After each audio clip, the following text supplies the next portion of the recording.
almost missed out on my own birthday party. Patrick said they're about to give my presents to someone else. I'm sure they weren't really going to do that. After all, you're the guest of honor at the party.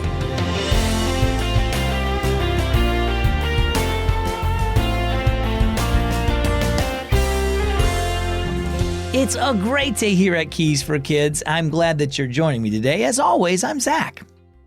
I held my breath, crouched behind my best friend Daniel's couch. It was dark in his living room, but filled with all of our friends from school. As he stepped through the front door, we all jumped up and screamed, "Happy birthday!" It was so fun celebrating him as the guest of honor, which was the whole reason we were there. But during Christmas, a lot of people are celebrating, but they don't know the guest of honor, Jesus. He was born as a baby to one day sacrifice himself for us, and that's really why we celebrate Christmas. Our story today is all about that. It's called Guest of Honor.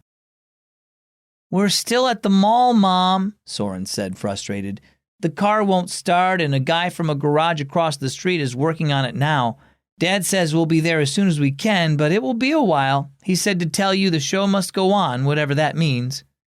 Mom knew what Dad meant. He was talking about the surprise birthday party they had planned for Soren. Dad had taken Soren shopping just to get him out of the house. The guests were in the living room now, waiting for him to come home. Mom knew Dad was telling her to go ahead with the games and food. An hour later, Soren burst into the house. "Mom," he called, "we're home. You'll never guess." "Surprise! Surprise!" his friends shouted, interrupting him. Soren was surprised. "About time you got here," said Patrick, one of the guests. "We were about ready to give your birthday presents to someone else." "Nuh-uh, they're Soren's," protested Soren's sister Penny. She slipped her little hand into her big brother's. "It's his birthday." "It's okay, Penny. We wouldn't give his gifts to anyone else," Patrick assured her. He handed a present to Soren. "Here, open mine first." "Glad you finally made it, Soren," said another friend after Soren had opened all his gifts. "Your birthday party just wasn't right without you."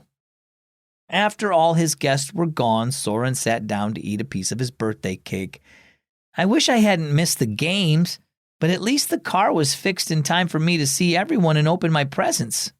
"I'm glad too," said Mom. "As Penny says, it's your birthday, and a birthday celebration without the guest of honor, the birthday person, just isn't worth much."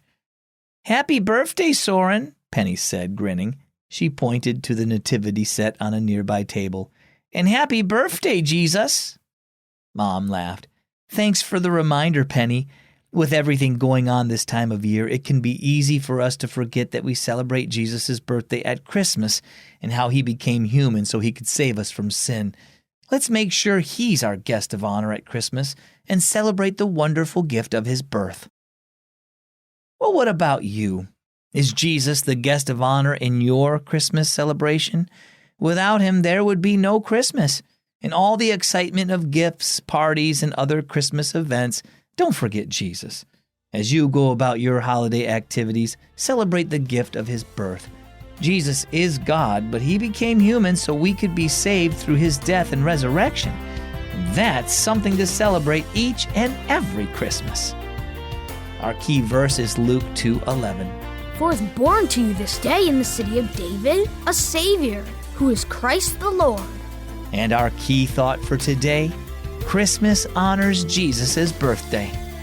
Have you heard about Keys for Kids Radio? It's got all kinds of cool stuff like great music made just for you and interesting stories from Adventures in Odyssey and Down Gilead Lane. It's a whole radio station made just for you with contests and interviews and stories about kids like you. You won't want to miss it. So check out Keys for Kids Radio today at keysforkids.net. I'm Zach. Thanks for listening to Keys for Kids.